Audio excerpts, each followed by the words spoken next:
always remember that I just so wanted to do this. I felt like I knew it was my calling. I took like 1 week and then I immediately went down to the floor. The only way you really learn is going in there and doing it.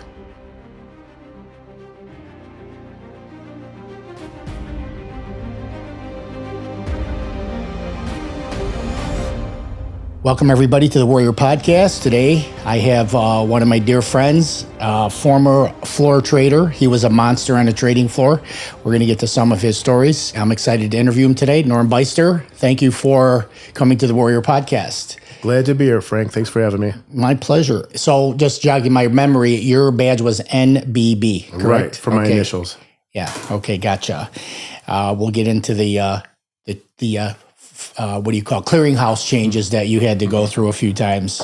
All right, Norm. So I like to start at the beginning. Tell me a little bit about growing up, parents, siblings, and your journey through adulthood to the floor. Well, I grew up in the Chicago area on the border of the Skokie-Evanston area. Went to the Evanston schools, then went to Indiana University.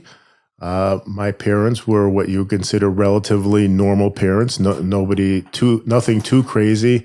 Although when you start like learning about things as time goes on, so the things that weren't told to you, let's say as a kid. But my dad and both parents grew up during the Depression. So you wind up hearing stories about that as time goes on. My dad also fought in World War II, literally laid in a hole eating C rations. Wow. For 3.5 years, and he was the type that never wanted to talk about it. I wound up hearing like later in life, literally after he passed away, from his brothers who were still alive, a couple of the reasons why, just the things that he saw there when he came home from the war, that he had malaria for many years, and the various things that the government gave you at that time. Have some pills. Take these pills that'll help you with your malaria or whatever. Was he in a Pacific theater then, or? Yes, he was over in the Philippines and over to Japan, and he operated an anti-tank gun. So he's literally on the ground seeing people he killed, apparently. So he never talked about this. I got this all secondhand from his brothers. My dad had three other brothers. There was four altogether. And two of the others I was very close with. He had a twin. And they started to tell me stories. My dad passed away before they did. And my dad didn't want to talk about any of it. And his twin brother, who was in the war with him, was a ball turret gunner, if you're familiar. I am, indeed. I'm what, a B-17 or? I don't know what kind of plane he flew. I know, but like the little ball things that you sit in, and yep. Like the amount of missions that I wound up hearing that he flew, that he survived, was unheard of. Like he should have been dead maybe that's God, how God works, like that had him survive all those missions. But he would later tell me that he never actually saw anybody killed because they're either dropping bombs or shooting, right, whatever. So he never had to have that face-to-face, where apparently my father did see various face-to-face situations like that. And that affected him, what I found out, but he kept it private from me a lot. And so I didn't really know a lot about that until I heard the stories later on. But and my mother also grew up. They got married later in life, what would be considered for that time period. I mean, everybody was getting married in their 20s, and due to the war and their issues or whatever, they got married later. And it seemed like a relatively, on the surface, they were very nice people, my parents. I didn't lack for anything in that way. There was no, that was never, majorly hit. Or, I have generally no complaints. I was provided for, although I would say we weren't the most close family in the world. And I think that was kind of a sign of the times. I mean, if you grew up in the Depression and things were hard for you that way, and I mean that in terms of my parents. I mean, there was 4 brothers in my dad's family, and they shared one bedroom. They shared all their clothes. And then you come out, and then they all worked in a little clothing store, which I wound up working at growing up. It was called Byster's. And when you work in a little clothing store, I mean, it was a time period unlike now. There was no hurt feelings going on. Okay. It was a completely different environment, and so there was my parents weren't raised with a whole bunch of loving parents. So, I mean, like, you're surviving. This was survival. This was not like today's world where, oh my God, you hurt somebody's feelings. We have to take care of it that way. So let's pause right here, because this is important to me too, because I was predominantly raised by my grandparents, and they were raising kids through the Depression. And the one thing that they never did was waste anything. And I mean, nothing. We had a little brick of cheese and a cheese grater on the table. That was our salt and pepper for Sicilians. And that piece of foil that was wrapped around the cheese was older than me, because foil was expensive. So were your parents real resourceful like that? For sure. And even, I remember, even as I got a little older, as a teenager or whatever, literally a penny dropped on the ground. And my mother would be like, you pick that up. I go, Mom, it's a penny or it's a nickel or whatever. She couldn't understand that. She'd be furious, and it should be in your pocket, because in her, what she grew up with, like, that was everything. Like, when you have nothing, you appreciate so much more than at other times. And you hit the nail on the head with survival, because Depression era people, their mind is geared towards survival. There is no complaining. There's only, we got to get it done, right? Right. Am I going to have enough money to buy groceries, pay the bills, etc.? There's no complaining. There's no feelings involved. And we've lost that grit, you know. You and I are blessed that we actually, we were exposed to people that are like that. You know what I mean? I want to touch on the ball turret, because I know a lot about this stuff. I'm infatuated with World War II aircraft. So we had bubble turrets on several different bombers. B-17 was the number one used bomber of World War II. Then the B-29 came later. Then we had a B-24 Liberator and a B-25 Mitchell. They all had ball turrets on them. But that belly turret, the guy would be sitting. They would always be the smallest guy in the crew, because it was real tight. And that thing is not airtight, all right? So it's balls on the bottom. And so the air temperature could be 20, 30 below zero on some of those bombing missions. And that guy's sitting in there with his big leather one piece, and it exposed to wind chill and stuff like that. And, you know, the thing was cumbersome to use. That was a really hard job. Being a flyboy in general was a hard job. All those bomber pilots and everybody who worked the bombers, I don't think they get enough credit. So that's the deal with the ball turret, and that's crazy. So now, as you're growing up, how did you do as a student? Were you a good student? Were you smart? I was a pretty good student. I was smart. I always got labeled, though, as he could do so much more than he does. And what I've found out, almost 100% sure, even though I've never taken a test, is that I would have been diagnosed with ADD, or do they call it ADHD? I don't know what it's called now, but I would have been diagnosed with that. And when we talk about the trading a little, I believe like that was a help to me on the trading floor. But as a student, I just couldn't concentrate that long. And when I tried to study, I somehow, like in the earlier grades through middle school into high school, I was always able to still get A's. And I got into Indiana University. And I still did okay in college, not great, but I just could never concentrate. And to this day, I like to read, but it takes me so long to read a book, and because I'll read a few pages and then my mind takes me somewhere and I have to stop because I just can't focus like long enough. And I mean, I'm never taking any medication for it, but I've talked to people, I've talked to therapists and anything, and they all believe 100% that I have ADD. And it's a battle for me sometimes to keep focused, even as we're talking. My mind I have to really try to focus on you, because I could start just thinking about, oh, look at that picture with the fish right there, whatever behind you. Like, that's just how my mind is. But it has also benefited me in certain ways in my life as well. So your mind is never in a state of tranquility. It's moving from spot to spot to spot to spot, right? You're never kind of like blanking out. It's just a lot of thoughts are coming in, right? Constantly. And it's been a practice to work on trying to stay in the present moment then, which is what we could also start talking about at some point, but being present is everything, really. That's the secret of life, And so that's been a battle for me to work on that. And I'm a lot better now than I ever was. But back to like growing up with school, I just could never fully concentrate on things, and it made things difficult. I guess I was smart enough that I still made my way through,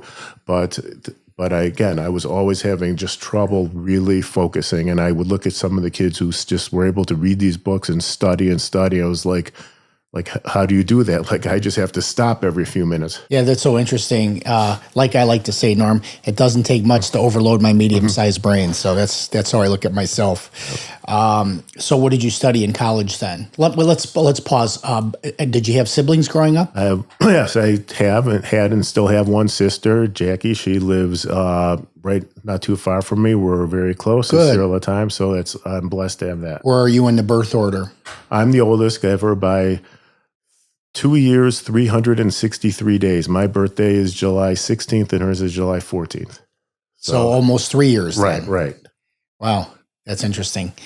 It's cool that you're close too. So yes, and our kids are kids and her kids, like their cousins. So yes, I'm very lucky to have that. It wasn't so much growing up as the older brother. She teases me still, or doesn't even tease me. She lets me know, you used to pick on me, that kind of thing. But, now we're good. Yeah, this is off the subject, but on the subject. Sometimes that stuff that happens when you're kids, it stays with you. Mm-hmm.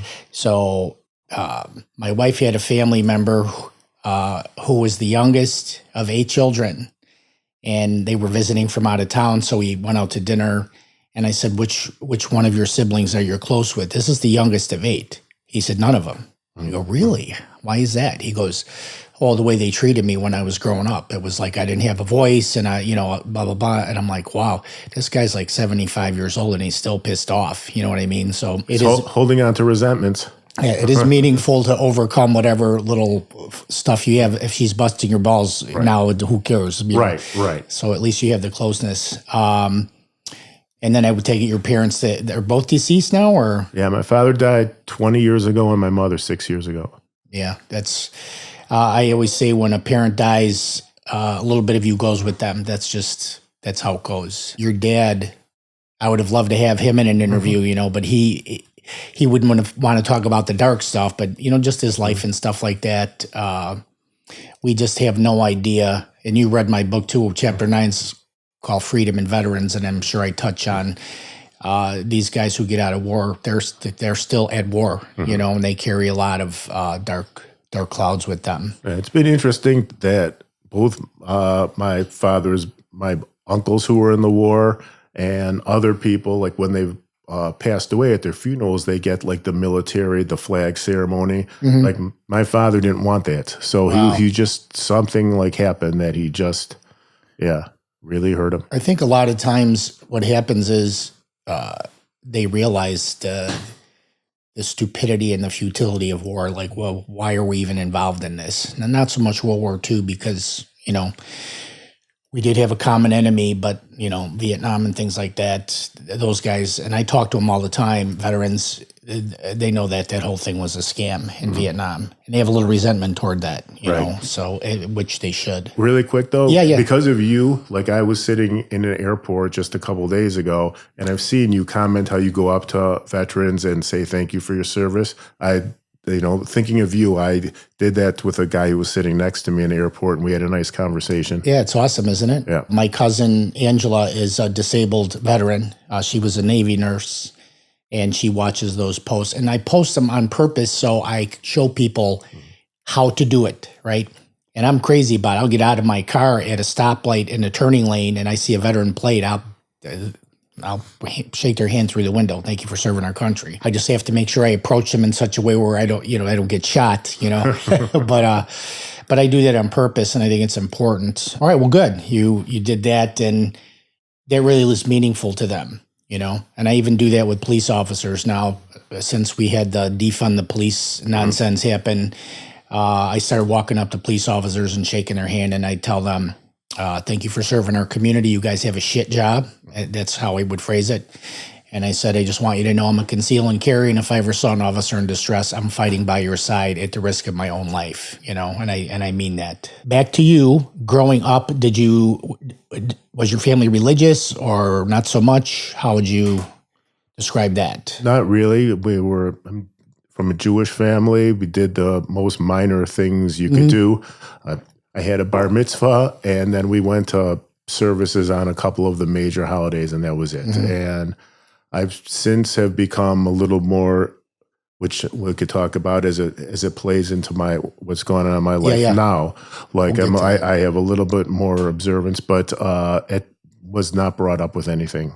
Nothing more than just the most basics. Okay, let me ask you this. Through your grammar school years prior in high school, prior to going to college, did you have any go-to people in your life, like buddies, friends? Did you have a tight-knit group of guys? I had a tight-knit group of guys back in my day. Yeah, I definitely had a handful of guys who to this day I'm close with.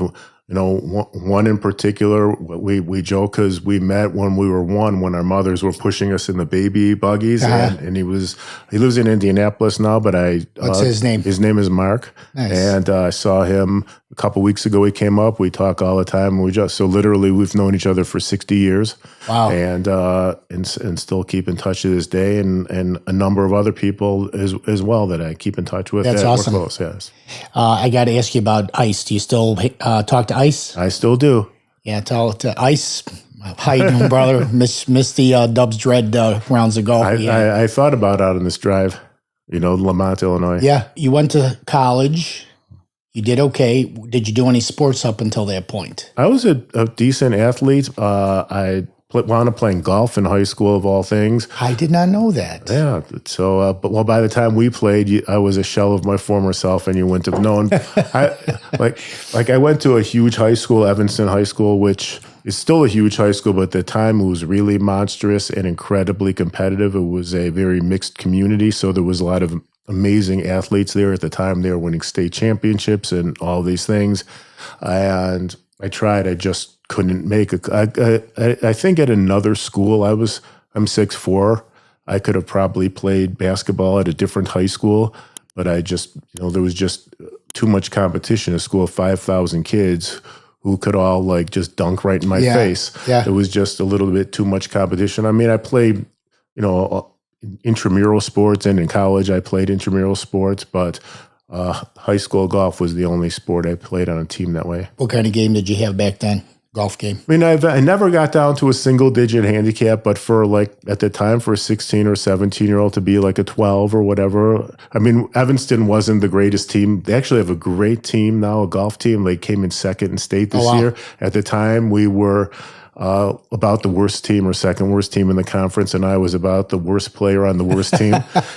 But just the same, I made it, and it was good camaraderie. I got a letter for it, a couple letters for it, yeah. When you're on a golf team in high school, that's like a life hack, because they pay for your golf, they pay for your practice, they give you a couple of golf balls, or at least they used to give us 2 balls per meet, and it was a good way to get good at golf. So you played in high school too? Yeah, I was the captain of the team in high school. So I was a single-digit handicap back then, but there were a lot of guys in our conference that would just destroy me. Where was that at? Morton West High School in Berwyn. Okay. And there's no golf courses in Berwyn. We actually came out to Lamont to Glen Eagles, which is not even there anymore. It's a subdivision. They just tore the course apart. So, but at that time, for me, you're talking around 1980-ish. It was pre-Tiger Woods. It wasn't so cool to be a golfer. That's true. And I was called a sissy by some guys. Why aren't you on the football team instead of playing golf? Now it's a little bit different. Yeah, we weren't bagging chicks in high school because we were on the golf team. That's for sure. I was in track too, so that gave me a little bit of machismo, but not the golf. You did some athletics. And then now what happens after college? Well, after college, I basically came down onto the trading floor. I mean, I had 2 jobs through high school and college. I was a caddy at a golf course for a long time, and I partly worked for my father's store. So I was interested in business a little bit because of working at this store and learning how things kind of ran, but that store wasn't going to be open for me. My parents were older, and my dad's 3 other brothers, one was actually he was out of it. So the other 2 that were there, they weren't going to turn it into a chain. There was one little store down in Wicker Park in Chicago. Mm-hmm. And so that wasn't an option for me to stay in the clothing store. I wasn't going to be a haberdasher and run a clothing empire. So I had to figure out something to do. I was a finance major in college, just an average student, as I said. And because of that, I started looking in different directions. And I know that you had my cousin Mike on here. Yep. And Mike kind of paved the way for me on the trading floor. He's 5 years older than me. So by the time I was a freshman and sophomore in college, he was already started on the trading floor, and he was doing fine. And so that kind of opened the door for me. And he might have mentioned when he visited with you, we had an older cousin who was somewhat legendary. His name was Stuart Gimble. He was on the trading floor, and he used to like trying to take credit for like helping us, even though he didn't do much for us. He was around to talk a little bit, but for the most part, Mike gets all the credit for paving the way to whatever I achieved down on the trading floor. So yeah, during my college years, especially the last couple, like I knew this was what I was going to do. It was risky for my parents. Like we don't come from like any type of wealthy family, very, very modest. And my parents were scared when I got out of college. Like how is this going to work out? I mean, they still just wanted me to get a job. I mean, going on the trading floor when you're 22, 23 years old is a risky thing. And I started out, I graduated college, and I always remember that I just so wanted to do this. I felt like I knew it was my calling, that some kids, they did some traveling after college. They took time off. I took like 1 week, and then I immediately went down to the floor and I started clerking for Mike. He was trading in the T-bill pit, which at the time was a small pit. Things were changing at the time. One time the T-bill was a big pit. Now it was very small, and the Eurodollar pit was a big pit. But he was still in there, and he just got me onto the floor. I had a yellow jacket, and I just basically stood and watched him. But the deal was going to be that when I was ready to start, my dad would get me a loan from his bank because you needed a T-bill. I think it was about $25,000 at the time to start trading, and a couple of thousand in your trading account.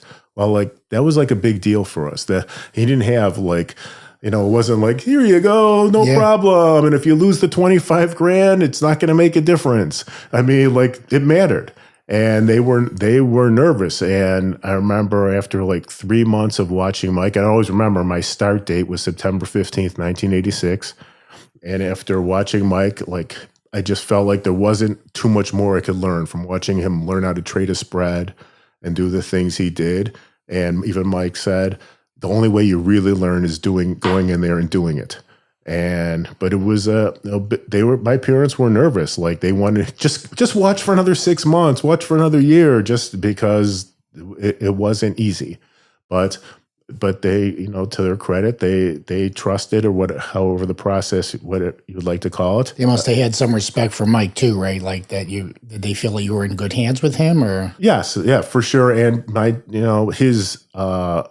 Mike's dad is my dad's brother. So, and these brothers, my dad and his 3 other brothers, like they were like that. When you grow up with somebody throughout the Depression and your whole life, and then work in the same store with them, I mean, him and his brothers were inseparable from the day they were born to the day they were died. So they're trusting not only Mike, but my dad is trusting his brother when he says, Right. The whole thing. That's pretty cool, actually. And just for our viewers out there, if you haven't seen the podcast with Michael Byster, Norm's cousin, he's a kind of a mathematical whiz. So I'm sure was a good teacher for you in explaining things to you, right? For sure. I owe him a lot to this day, even though I don't always tell him that. Yeah. Well, he likes you still, so you guys are doing something good. Yep. All right, so you started in September in 1986. When are you making your first trade, roughly? Couple months, or no? Pretty soon. But I started with 1 lot, which you can't get any smaller than that. And, right. And a 1 lot in the Eurodollars. I don't know who's watching this and who understands the way anything goes. I know you've done a number of these. But is $25 is the smallest increment on a 1 lot, right. $25 a tick. And I had a 1 lot spread on. So literally the most I was going to lose on this was $25 or $50, or the most because that's how much risk I had on. But I remember my first trade, it was slightly like, let's say it was bid against me. If you know what I mean? I'm short one spread, and now it's slightly against me. And when I got out of the trade, I scratched it. I was like, oh my God, thank God. Like the nerves and the angst I had. And then I will always remember saying to myself, I was this worried about losing $25. Like, how am I ever going to make it down here? Like, it was, I had to do some soul searching at that time, because the idea that I was so worried about losing $25 was scary to me. I mean, and at that time, when people look back, you go, wow, you were successful down there, you did whatever. I had no idea when I started. I had no idea and my goals when I started weren't anything like anything turned out to. When I came out of college, my parents asked me to interview jobs. And at that time, as a finance major, it would have been doing like loans in a bank maybe. And those jobs at that point in the 80s were paying $19,000 a year. That was what the starting salary was. And I always felt like if I could at least make $19,000 a year on the Merc floor, and I'm working for myself and I like it, then like I'm way ahead of where I was. So that was my goal, to at least make $19,000 a year. That's so funny. So when I started on the floor, I started out as a runner in the meets, and I was still going to college, and I was working at McDonald's full time as a second assistant manager. So when I'm running in the meets for the Refco desk, the guy running the Refco desk was Dave Winograd. And at the time, he was making $35,000 a year. And I was making $16,000 as a second assistant at McDonald's, working 60 hours a week. And I said, if I could just get up to his position, I will be set for life, right? And isn't it funny how you keep readjusting as you're going through this crazy career of ours? That's funny. And then I wanted to ask you this. I think there probably are some people that when they put that first trade on, they don't feel as much angst. But I feel like that the fact that you did, and you had an appreciation for money, not like love of money, but like you didn't want to lose money, I think that's helpful. I think you proceed with caution. You don't get too crazy. Like the worst thing I think that could happen is you have a monumental winner on your first trade. That's like going to the blackjack table. And this happened to my buddy Mike, was pictured above me. His first time at the blackjack table, he turned $50 into $300. And he's like, this is easy. That was the worst thing that could happen to him. So you didn't allow that, is what I'm saying. You proceeded with caution. For sure, 100%. And Mike wouldn't let you be a gunslinger, I'm sure. So not at the beginning anyway. You're 100% right. You know how he operated, and his conservative way of doing things really wound up paying dividends for me, but things wound up changing as time went on. Yeah, and I want to just do a call out to Mike. Mike was extremely disciplined. He didn't deviate from his numbers. You know, you try to hit him, Mike, say you 200. I was like, nope, whatever his number was, he never allowed any broker to jam him. He was very disciplined. I give him credit for that. And because of that, he wound up being far better teacher than I ever was. People like came onto the floor, and he had his system, and because of his discipline, he was able to teach them. Like, there's a number of people who could credit Mike with success, because me being one of them, because of his disciplined ways and him teaching them. I had people who came on the floor when they saw how successful I was, and I couldn't teach them at all, because what I wound up doing was just kind of a natural thing. Like it wound up not always having to do with discipline, and you couldn't really coach some of the things that I wound up doing. And so Mike turned out to be a far better teacher than I ever was. Okay, so kudos to Mike again. So now just take me through the progression of, how you went from one lot, and then, when did you step it up a little bit and stuff like that? Well, it just kind of happened, and I don't want to keep bringing Mike into it. We'll leave him out of it after this. No, you can keep bringing him back into it. But there was a rule at the exchange, and he might have talked about it in his interview with you, that you had to leave after a certain amount of time if you didn't own a seat. If you were renting a seat because you didn't want to buy one, which was perfectly fine, then the exchange made you leave for a year and come back. Oh, I didn't remember that. Some point in 1987, whether it was the early or middle part of 1987, which was just, let's say, 6 months, give or take, after I started, he had to leave, and he went to the Board of Trade for a year, and then he wound up coming back after his year was up, and he could come back and start renting a seat again.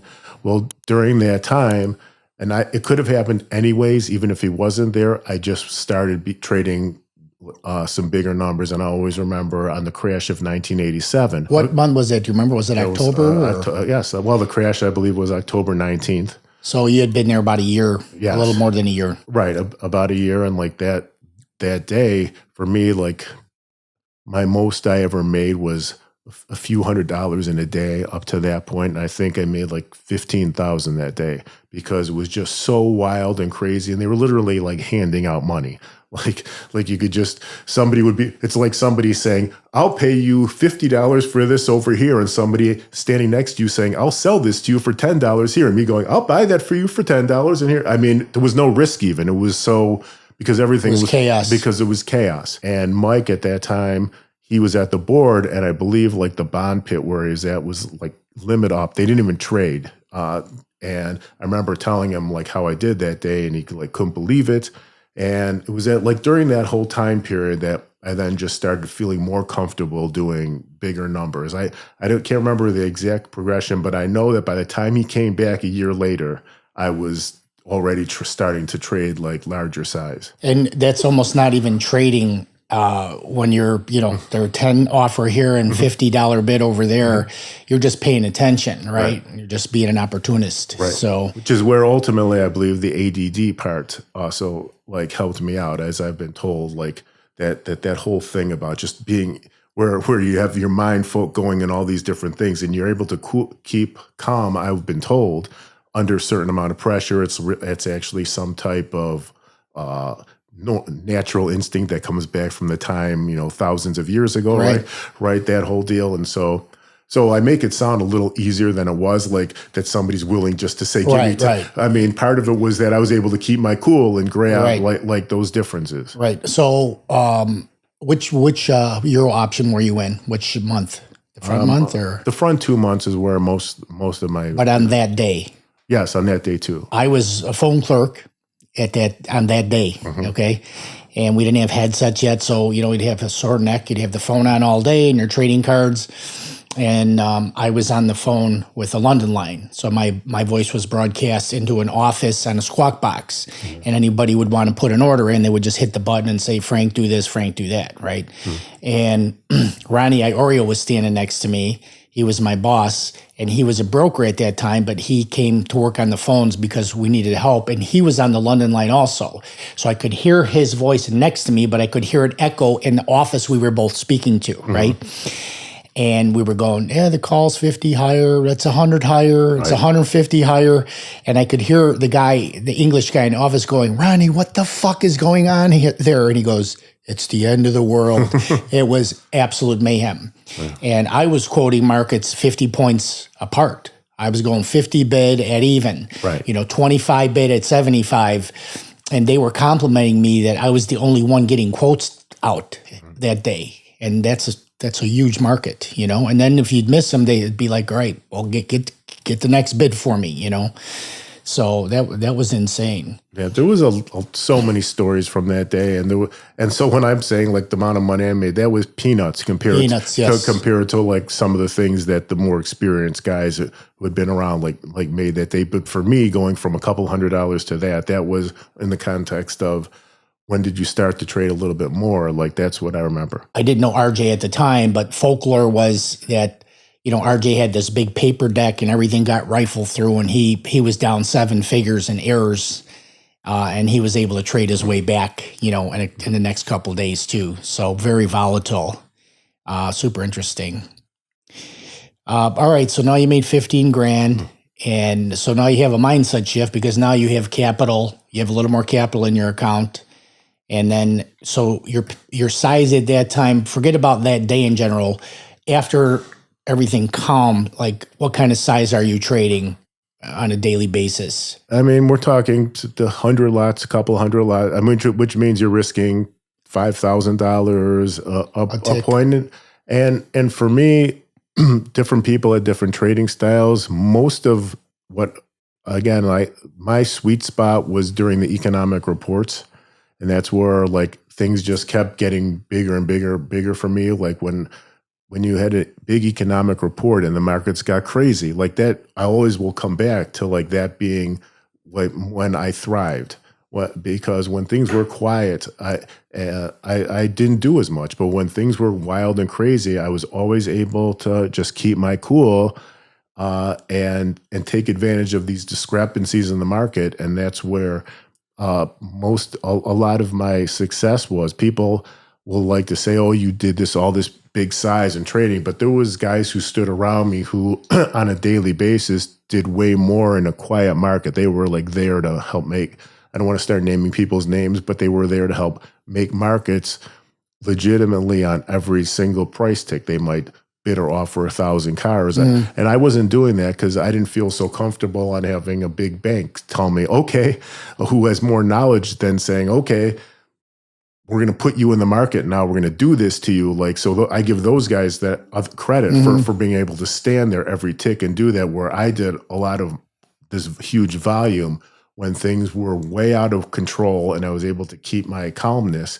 And for me, like the percentages are way better when I could tell something is way out of whack than if I'm standing there and Dean Witter is going to say, "Here, we're doing this to you, Norm," and I'm standing there and I don't know why. Right. So that's really interesting and cool. I never looked at it that way. But yeah, you weren't in the pit a lot. But when there was a big trade figure coming out, and my clerks and I would always, Norm's in here now, so something's going to happen, because that's where your opportunities were. That was with the environment you liked. Joey Dex was like that too. He was not in the pit a lot, but on the numbers, he often was the first one. As soon as the thing would come out, it was almost like he had a headset on to get the number before anybody else, and he would be the first to bid or offer. I have to tell this story. It's one of my favorite stories ever. You came in for one of those big numbers and the market just broke. It was like, gang, gang, gang, gang, when everybody's panicking and offering, and you were standing in the middle of the pit, the very middle. And Tommy Arundel and Jeff Allen were both offering the market down, and whatever price it was, I don't remember, let's say 5 offer, and you turn to Tommy Arundel and you go, "Buy 5,000. And he goes, 500. And Jeff was like this. So he goes, "You go buy 2,000. He goes, 200. And then that was the bottom. You held the market at the bottom, and I don't know if you got everything you needed, but then, later in the day, I'm like, holy crap, Norm. You go, I wouldn't be an asshole. I need to buy 5,000. That was my number. I wasn't being an asshole. So that's one of the funniest stories. I love that one. Okay, comment on that really quick? Sure. And that's interesting because most of the time when somebody, and more often than not, it was a clerk who would come up to me after a day and say, "Wow, look what you did, look what you did." Most of the time, it was because I was bailing out of a loser. When people thought I was doing something so special, it was the opposite. They'll be like, "Look at how you move the market." Well, I wasn't doing that because I knew anything ahead of time. I was stuck in getting out. And this happened to me many times, and it would just be sitting there like, what, this guy's coming up and telling me what a hero I am, and I just got destroyed. Yeah, and that's funny. That's a good counterpoint. And I remember roughly, I remember generally like the incident that you were talking about in that time. Like, yeah, I had so many on at that time, and I needed those, and I remember talking to Tommy Arundel afterwards and apologizing to him because I wasn't too nice about like the way that I handled that situation, because I was kind of desperate and I needed that. Yeah, that's interesting. So you do remember that the way I told the story? Pretty much. Right. I can't remember the exact numbers, but I do remember, like, yeah, for sure. And what's funny is I'm in a panic myself while that's happening. You get used to absorbing a lot of data in a short time frame. So even though I was probably going out of my mind filling orders, I remembered that. Those little snippets in time, they get etched in your brain. Did you ever take, in the early years, did you ever take positions home with you, or did you walk home flat every day? I took home positions, and my most notable, like one in my memory clearly, didn't go my way, was in, must have been 1991, during the first time we invaded with Iraq, and when they invaded Kuwait. I had a position on. I was short the yield curve, which meant I was short some of the front months and I was long some of the back months. and this trade was going my way. Are we okay?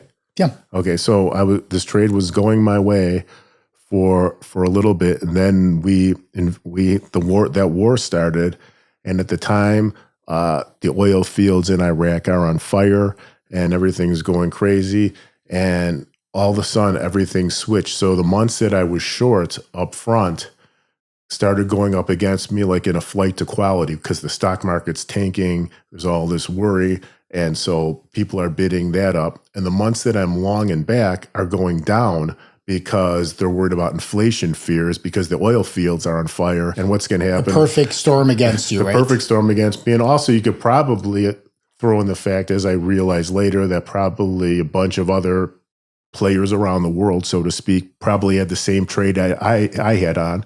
So everybody's trying. So that's usually what happens, because if nobody else had this trade on, maybe you wouldn't have had such a huge reversal.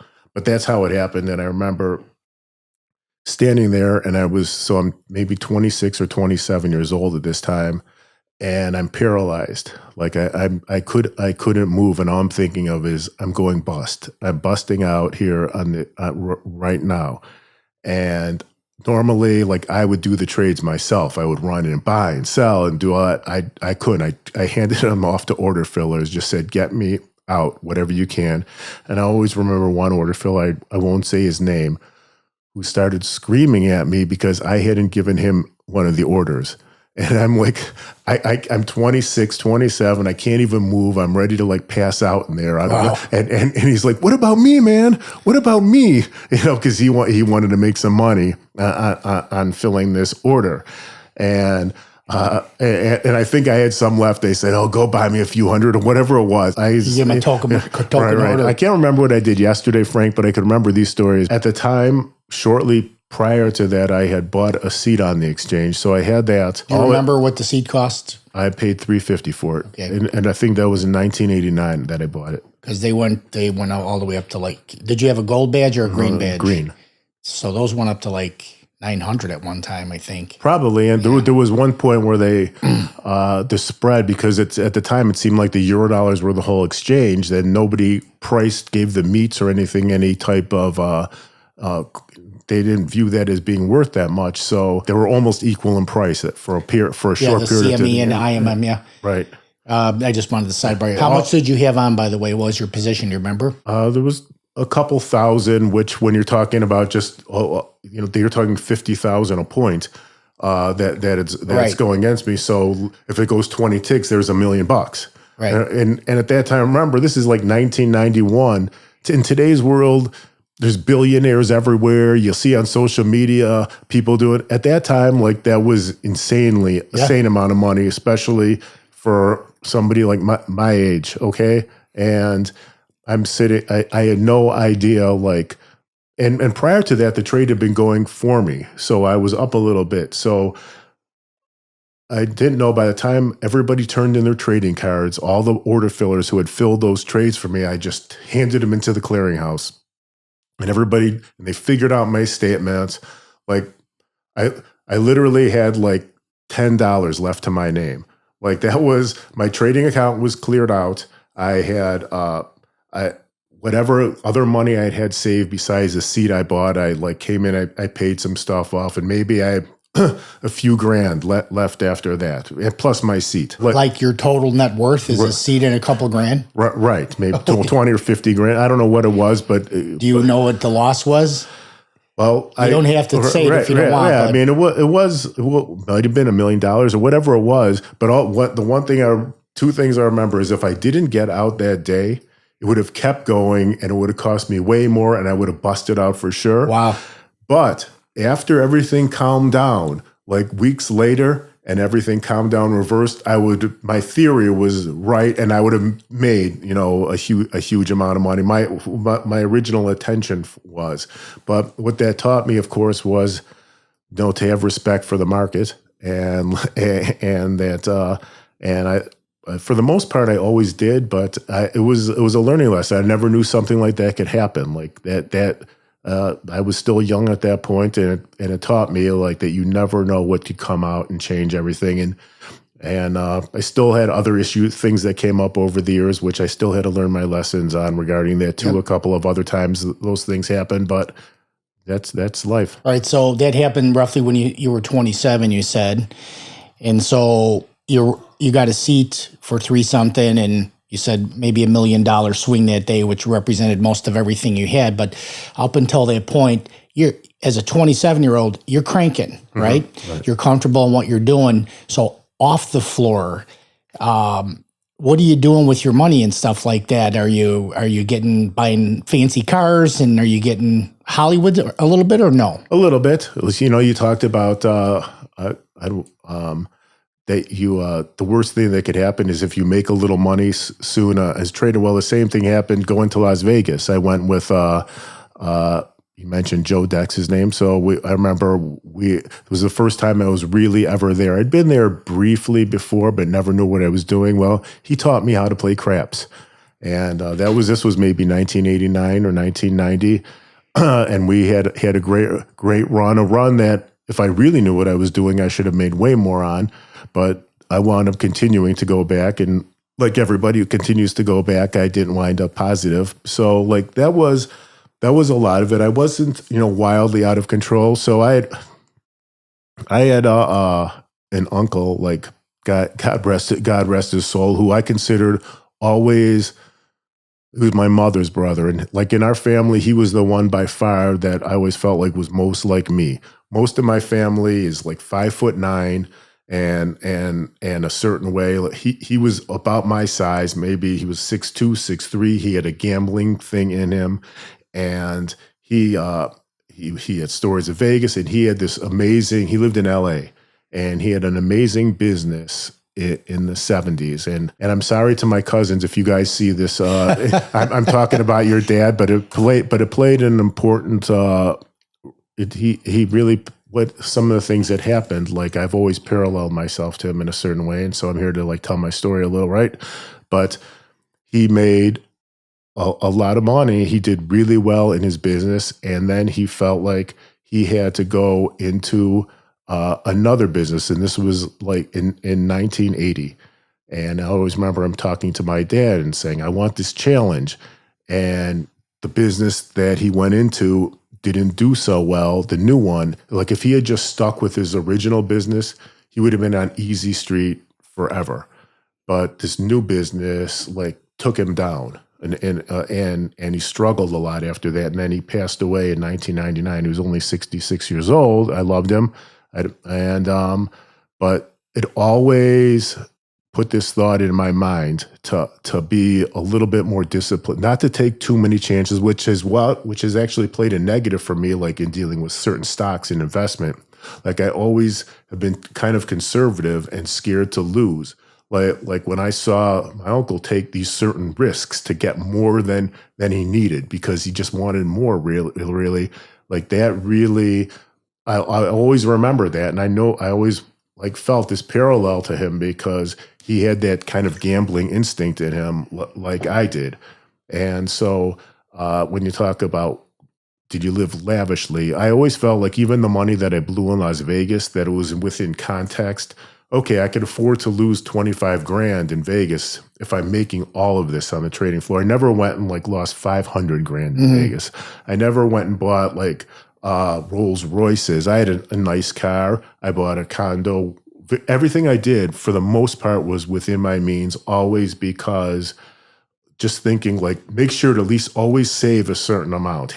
Do never put yourself at risk that if something happens, you're going to be in trouble. And that's actually been kind of a little bit of a negative for me because, I mean, and we've talked years and years ago about my views on stock market crashes and things that could happen. And I haven't fully participated in a lot of the crazy investments and things that have made certain people like wild fortunes in today's world, because I was just always conditioned to be just to worry about losing. I always, so yeah, to answer, that was kind of a little bit of a long story, but to just talk about like, no, I didn't go wildly lavish on a lot of my spending. Let's pause on the Vegas thing because we're both Vegas guys.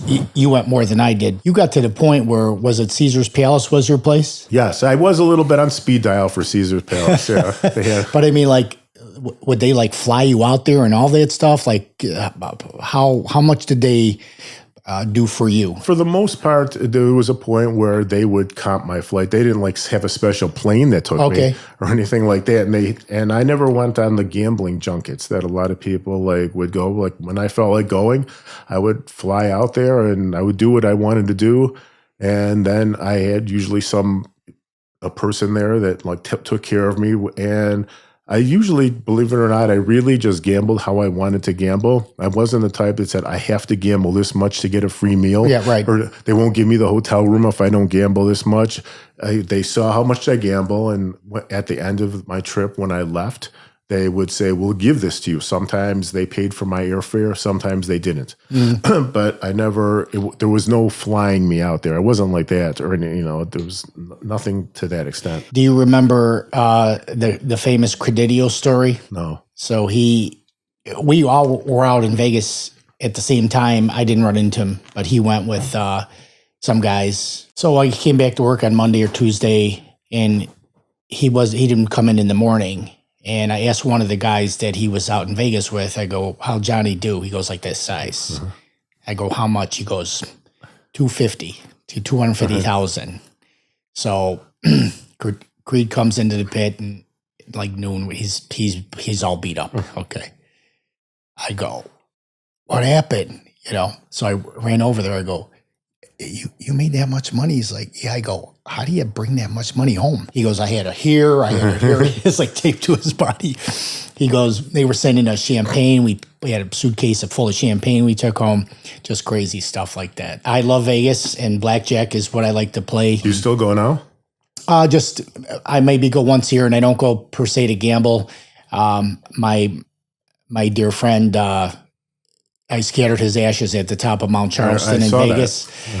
He was Mr. Vegas. And so I go there and I try to get up the mountain and visit him and then, lose my $5,000 on the blackjack table. I believe, honestly, now that the game is fixed because I find either a regular shoe where they shuffle or double deck. And the last 4 times I sat, I was never even up. I was never up. I was always down and stayed down, no comebacks or nothing. And I'm like, man, I don't know how they can fix the game, but it certainly did feel that way. After what happened just recently, with I'm sure you saw a week or two ago with a couple of the NBA players involved. Wouldn't surprise me if over the coming weeks, months, years, we find out that there's a lot more fixing and fraudulent things going on in pro sports, and it wouldn't surprise me at all. In fact, I highly expect it. And then back to Mike Byster, that's a guy who can play some blackjack, right? Right. So he can count cards as good as anyone. I remember he went to the boat. This is back in the trading floor days. And then the next day saw him. I go, how'd you do? He goes, I think he said he lost 17 hands in a row. He goes, do you know what the odds are? And he had the odds calculated. He goes, for the first time in my life, I thought the game was fixed. So, and he's been banned a few spots too, I would imagine. Yes, they saw for the 40 years ago, they saw him doing on TV. He would be interviewed in Vegas, told him not to come back. But really, they still don't know. Like they might have told him that, but he still went anyway. And a lot of times when he played, he would tell me that it's not really fun for him to sit there and try to count. He would just try to play for the fun of it. Right. Where, you have your standard things you do. You don't hit on 17, right. And you hit on whatever. And so that was mostly, I think, how he played, even though I'm sure he couldn't help himself by counting a little bit. But he would say his counting gave him like a 1% advantage or whatever the number was, like barely anything. So, and to grind it out, for him to win doing that, you'd have to sit there for endless hours grinding it out at that 1% advantage, and that wasn't fun. And I studied a lot of card counting books because I argued that, as a broker, you're a human abacus, right? Buy him, sold, and you're always counting all day. So I would actually create drills and count the cards, and I got really good at it. But the thing is, in these trading systems, counting the cards is the first part. The second part is the betting progression, right?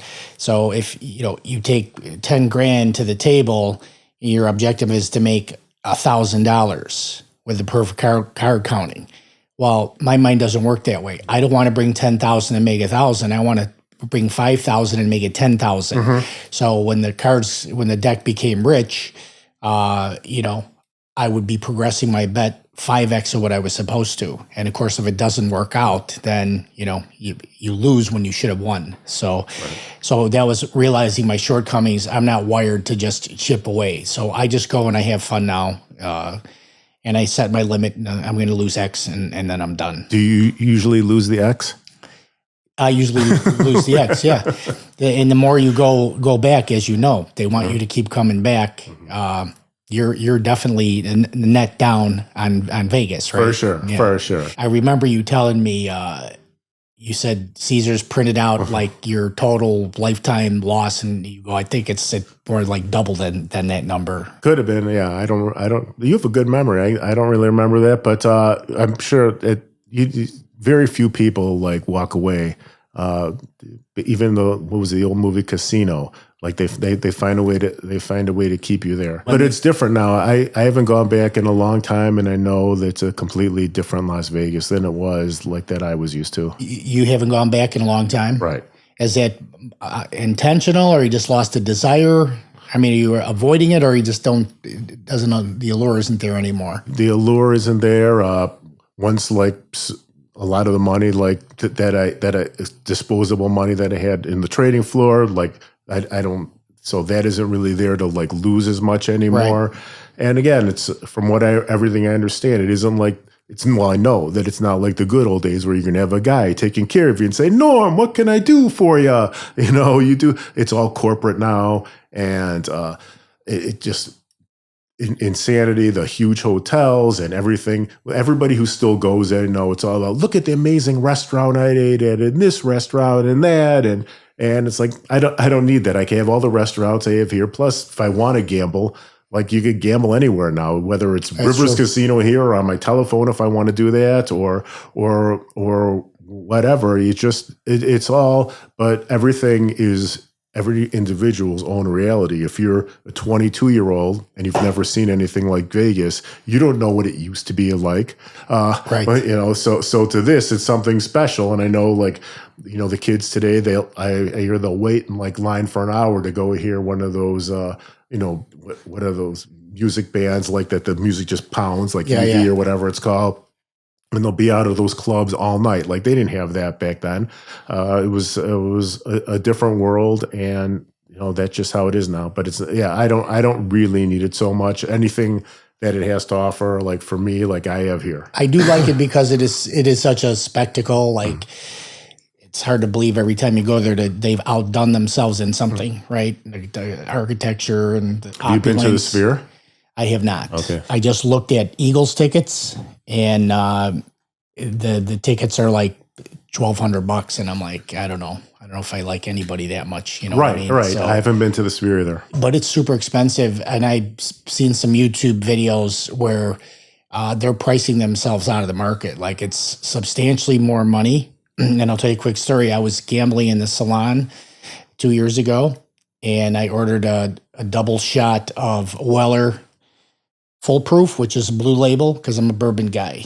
It was $60, that's a good price. I mean, that's not bad for a Vegas salon. The very next year, which was last year, I was in the same salon, and I ordered a double shot of Weller Full Proof. And then she brought me the bill. It was $360, and I'm like, I handed the pit boss, I go, that's definitely not right. Can you please check that? And it's like, oh, that's right. Mm-hmm. So that means one shot went from $30 to $180. That's insane, right? It's insane, yeah.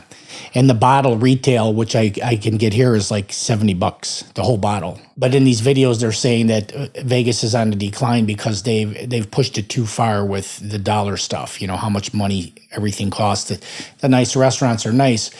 Here you go to a steakhouse and you buy a nice steak. It's $70 or $80. There, it's like triple. And even the reports I've seen about what goes on in the hotel rooms, how like if one bottle of water out of the mini bar is some ridiculous amount, or that type of thing, or even if you if you even open the mini bar, it automatically charges you, even if you don't take it. I mean, boy. just like nonsense like that. All right, so you're 27, you take the hit, you're down to basically zero. Are you tiptoeing back into trading, or are you know what you're doing and you're going to resume the way you were? Did you get a gun shy or no? No, I didn't get gun shy. It was a while before I took another big position. I wound up, luckily just trading the market day to day, scalping the market. Did well enough to start making money back, and that was the progression. And that was so. But that process, because it happened to me a couple other times along the way, a few other times where I took like a hit, let's say on some type of position, or something else came up in the market that, like that first time when it happened, I was young and I had, it kind of bounced off me. Like, okay, it's, but as time goes on, it wears on you. So when it happened to me when I was 27, it bounced off me. When it happened to me when I was 29 or 30, then it was a little tougher to take. When it happened to me again when I was 35, it was a little tougher to take. And when and my last day in the pit was like the final straw. I couldn't take it anymore. So as time get on, the losses and just trying to fight back became harder and harder. But that first time, it was like, well, I'm still, I just can't. I just sprung right back. Where in, like you had 2 or 3 big losers, right? Did any of those occur when you were married? The last one, probably. I got married in 1997. The last bigger one, right, probably towards in 2005. Because by the time I got to 2000, the year 2000, I was starting to maybe tone it down a little bit, because once you have a kid and you're married, right. I didn't take any big positions that I recall at that point. And the reason why I asked is because, my entire career, I was married, and it's hard to have discussions with your wife. I didn't have $1 million swings, but I lost my biggest customer because of whatever. He was emotional and got pissed off. And when I would talk to Dorothy about that, it would compound the stress, and it's hard for people who've never been down there to understand, it's just a different world. So it's almost better not to say anything sometimes. For sure. And also, I remember before I was married, and I was taking a lot of these risks, and even not necessarily with a position, but let's say during a fast market where, things are wildly out of line, people who were married would come up to me and go, I'd love to be able to do that, but I can't take that risk now because I'm married. And I had it was a huge advantage for me to be single.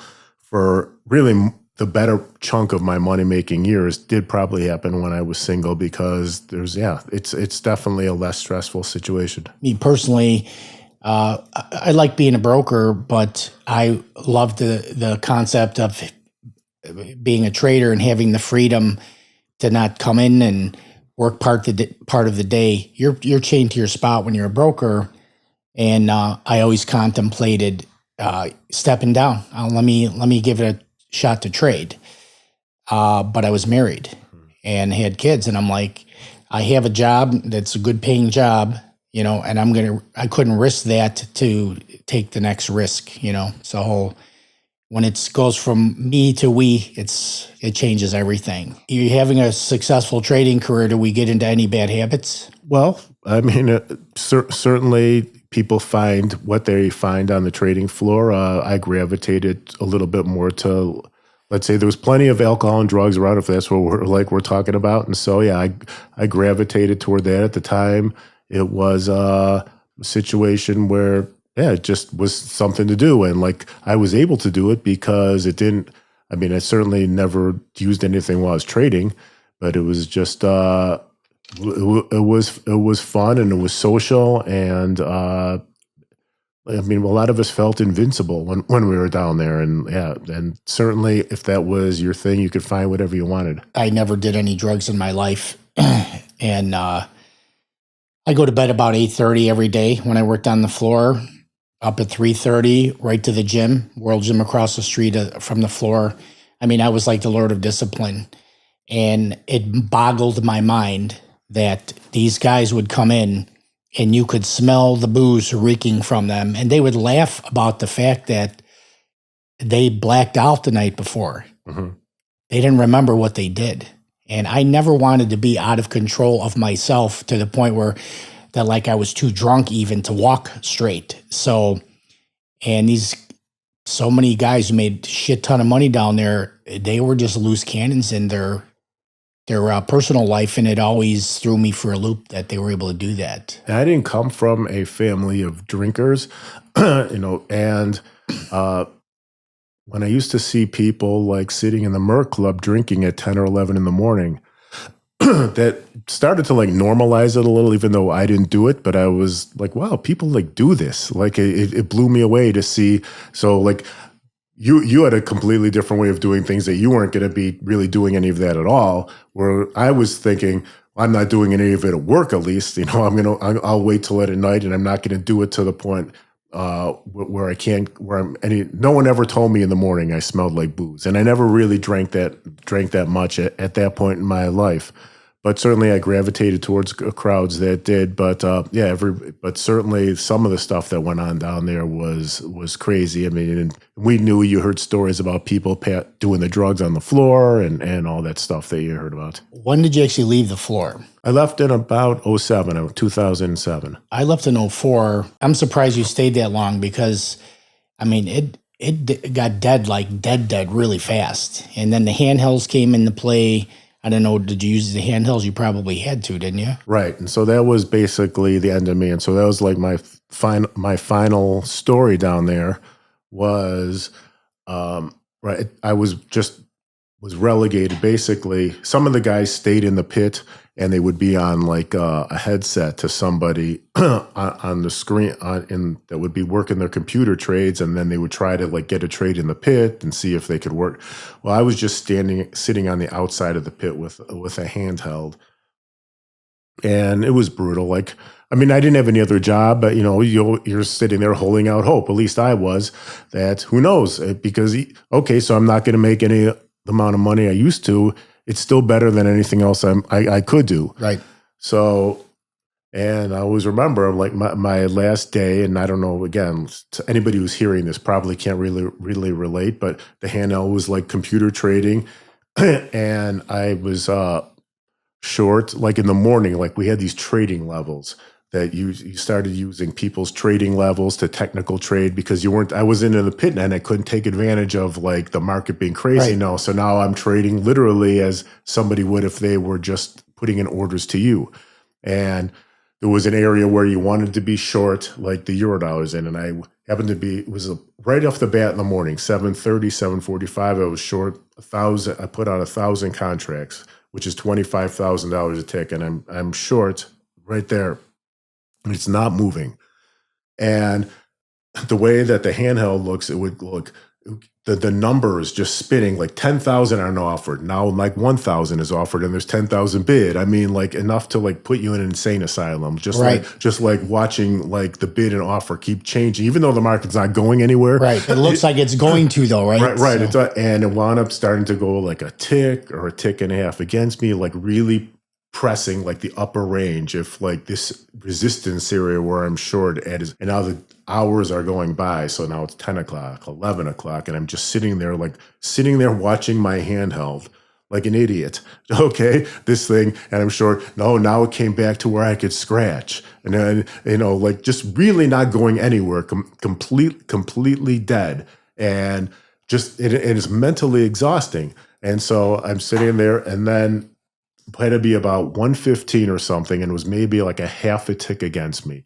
And I just said, I've had it, like I'm out. And I like pressed the button to buy like my 1,000 contracts back. And as I'm buying it, the Fed chair at that time was Bernanke, and he said something, and the market tanked 10 ticks, and literally it hadn't even tallied up yet all the buys that I did at the price, and we were already 10 tick lower, and I was filled. So literally, if I I'm talking literally 3 seconds. If I had waited 3 seconds, it was 250 grand.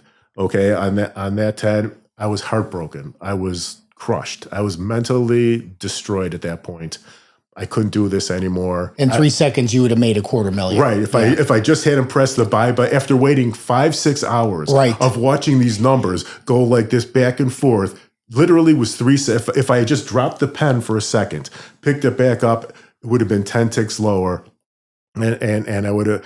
Didn't you feel like that? Like there was a plot against you? Like they were watching you trade and waiting for it? Or there's a higher power that has a plan for me or some way, and I could look at it in a lot of ways. What if I had made that 250,000 and I kept doing it? Would I have lost $1 million on another day? Right. So we never know how it would have turned out. Maybe that's what I needed to get me out. But at that moment, I was crushed. So as I talked about 15, 16 years earlier when I took it, I bounced back in like it was nothing. I was ready to go. I was finished. Like I was absolutely finished. I was mentally shot. I just couldn't do it. You're talking about some of these numbers. Like the interesting thing is that it all like it goes in waves where like some of these numbers we're talking about are pretty big numbers, but there came traders after me in these back months and in options pits who like threw around numbers that make me look like complete like zero, or the other big traders around me. Like again, I'm not going to get into names or whatever, but like if they were listening to this, they're going, "You cared about 250 grand? You're a loser." I mean, that type of right. That millions was every day to them. So like it all like is whatever is pertinent to that period of time. Right. So you would have a lot of people again going like, really, this guy's a big trader. I'm like this is a dead day for me. Like what you're talking about was a big thing to him. But at the time, like in our period of time, like this was, and that's how it goes. But for me, like that was the end for me. So a lot of people who left the floor, they have a similar story. There was an event and that was it. They threw their arms up. And my event was, I wasn't doing any business as a broker. Like I had my busiest month in May of 2004 as a broker. And when June started, you could see all the volume going onto the screen and out of the pit. I told my team, I said, at the end of the month, we're going to, everybody's taking a 25% pay cut. I don't want to let anybody go. And they were pissed at me, right? So by the time June finished, which was 2 weeks after my announcement, I said, we're closing the doors. And, we're closing the doors and I'm going to go in the pit to try and trade. Because I thought, well, maybe I can scalp a little bit and make some money. So, same thing, bid offer, handheld, everything's, you have to master everything. And I won't name his name, but I was standing in front of a broker and, there was only like 10 guys in the pit. So he got 1,000 lot. Now I didn't turn around and bid in his face because I used to hate when people did that to me, but I bid out into the pit. So my back was to the broker and I'm like, whatever, 3 on 100, 3 on 100. Boom, boom, boom. He hits the normal guys, Marco and Chili and who's ever over there. And then, when he got done, so I turned to him, and this guy's a friend of mine. And I said, I was bidding. And I said, I heard the order come in and I didn't want to get in your face, but I was bidding. And he goes, well, will you take 100 lot? I said, I'll take 1,000 lot. In this market, it wasn't moving like you said. No sooner do we have the conversation, happened again, almost the exact same way. Boom, boom, boom. And I turn around, I go, am I doing something wrong? Are you ignoring me? He's like, no, sorry, And then it happened a third time. I go, and I still kept one of my guys, Kevin, work with me. I go, that's it, brother, we're done. We're done and done. Let's get out of here. Chili had a similar experience. His last thing was, I think he said he had an 8,000 lot on, and all this nonsense happened. He goes, this isn't sustainable. I'm out of here. So a lot of people had that straw that broke their back. They just like, nope, I'm done. Did you try electronic trading from home or anything like that? I did do that for a couple of years. And like everybody else, it didn't really work out. And then I tried a couple of small businesses after that, which luckily didn't cost me anything. I wound up, especially in one situation, finding out that I was in bed with I was led on by somebody and found out I was was in bed with some bad people. Well, both situations, though, neither of them cost me money but nothing came of them. I got into the wealth management insurance brokerage business. Somebody thought I would be good at that. But a lot of this time I was retired. Let's say we're talking from 2010 to now, good chunks of being retired. But I got into that for 3 years. And I always remember when I was on the trading floor, so many people would say to me, "Will you manage my money for me? Can you do this for me? Can you do that?" Because I was successful. I'd be like, "No, I don't have a license for that. I'm not allowed to do any of that." So then this one person says, "I think you'd be great at helping manage money." But of course, you have to get a bunch of clients to do it. So I went to some of these people who said, "Hey, remember when you wanted me to manage your money?" They're like, "Get away from me." Like now that you could do it, we don't have any interest. Plus at the time, the stock markets are doing great. They weren't going to leave their advisors for me. So that went on. And then COVID pretty much ended that. I just wanted to say this to you. From my perspective, you were a big trader. Mm-hmm. Were there guys bigger? Of course, but you were a big trader, and you didn't have, at least outwardly, the ego that a lot of these guys did. You said yourself, you felt invincible at certain times, but you're a pretty modest guy, and maybe the only one that didn't really have that puff out chest ego. So I was always admired that about you. Thanks. I have time for a quick story about that. Tell me a bunch of stories. And I don't know, it's just a story that stuck with me from when I was young. And again, if a couple of my relatives are listening to this, they've already heard me say this. When I was working for my father, we had a little clothing store, but my job was to work in this little office. It was like the size of this room, and I worked with his twin brother, my uncle, the one who was the ball turret gunner. Mm-hmm. And our job was to take some payments from clients. And this is 1980-ish. We helped some people get their own credit. This was in a bad neighborhood in the city where nobody else had credit cards. Everybody, it's a different world now. You have to be back there then to understand the situation. And we're in a bad neighborhood, all the ethnicities, like you could imagine. And one day, an older man, poor man, comes into the store, and my uncle had we came from a very modest family, but they were able to take a vacation every now and then. And my uncle had just gotten back from Palm Springs, and he had this tan. And this older gentleman, poor man, comes in, and he's trying to pay a bill or something, and he knows my uncle because you start knowing the people in the neighborhood, and he says to him, "Lenny," he goes, "Where'd you get that tan from?" And my uncle said, "All week I've been on my roof. My roof is just holes in it. And all week I've been working, trying to make that, to fix the roof." Now I'm 16 years old. And after the person left, I said to my uncle, I go, why'd you tell him that? And he said, "This poor man is never going to be going to Palm Springs." Again, this is not, today's world. Maybe if you are poor, you could go anywhere because you put it on your credit card. Mm-hmm. But back then, you had to pay for stuff with money you had. And he said, this man is never going to Palm Springs. What do I have to tell him that for? And make him feel bad. And I always remembered that, and I think if we remember stories that happened 40, 50 years ago, it matters. And it just always taught me to put myself in somebody else's shoes. And that's just one story. I always saw the way that my family treated other people. They were nice to people. But I always remember that story as one in particular.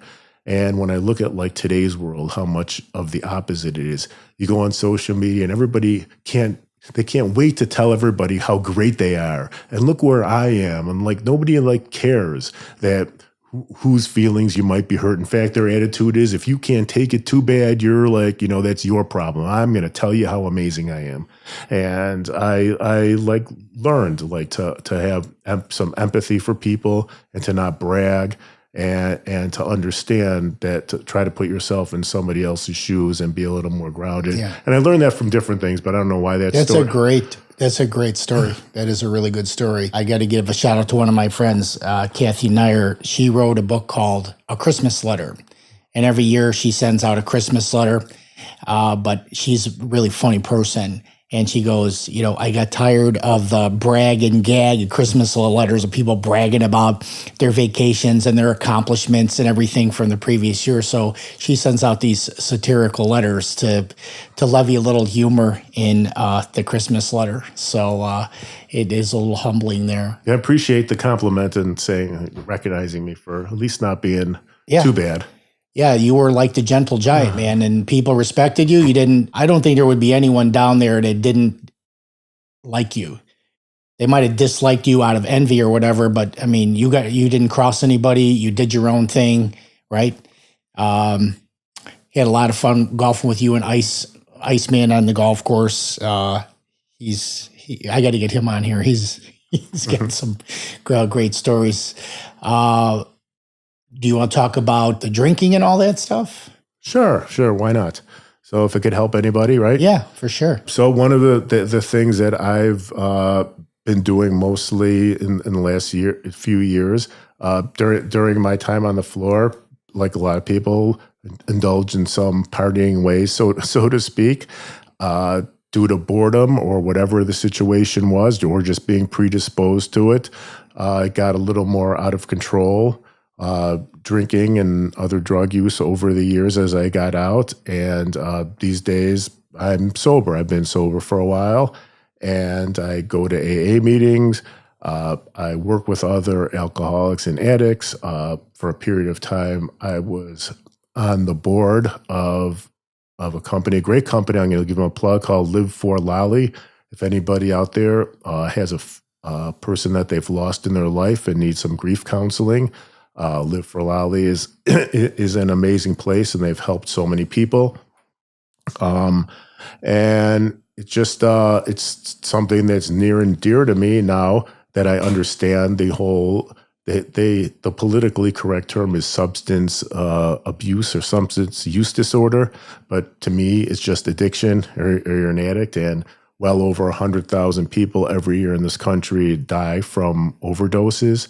And it's still not widely understood. I tell people all the time that for most of society, what we call normies, normal people, that the best you could hope for most normal people is that they will have empathy for us, that they respect the fact that we've been able to fight this disease and make a better life for yourself by staying sober. Or the worst thing you could expect is that they still want to throw us in jail, because right now there's a lot of people who say, "Oh, you use a drug, you belong in jail," and we have the range of that type of person, either having some empathy for us or not. But regardless of where you are, it's a pretty rare person if you don't have the disease, that you understand how a person with the disease of addiction thinks. And I tell that to people all the time in our meetings. And if there's anybody listening who's considering who this might help at all, that I believe, like these 12-step programs and being around people who understand you, it's a gift from God. There's nobody who can understand you like one of us. And that's what I've been doing with a decent amount of my time, trying to help others, as well as making sure that I'm not sitting in the bar anymore. We could chat on that Well, I want to share a story with you, and then it's going to lead to a question. I grew up as a latchkey kid. I'm an only child. My mother was always a loose cannon from little girl times, and my dad took off when I was a baby, so I grew up without a father, but I had plenty of father figures because my mom had 7 brothers and a sister and her parents. So I was raised like a prince because I had this huge family net. And then my mother, I moved out of the house when I was at the start of 8th grade. I moved to Berwyn to go live with my grandma and my Aunt Rose because I couldn't stand my mother's lifestyle, and the Chicago public school system was not catering to my, I was a smart kid, and my 7th grade teacher wanted buying me textbooks out of his own pocket. He's like, you work in the back of the room and do your own thing. So it was a smart thing to go to the suburbs anyway for educational reasons. And then when I was 18 and just finished high school, my mother died of a heroin overdose. So, I was very angry with her for a couple decades. She missed everything. She missed my marriage. She missed her grandkids.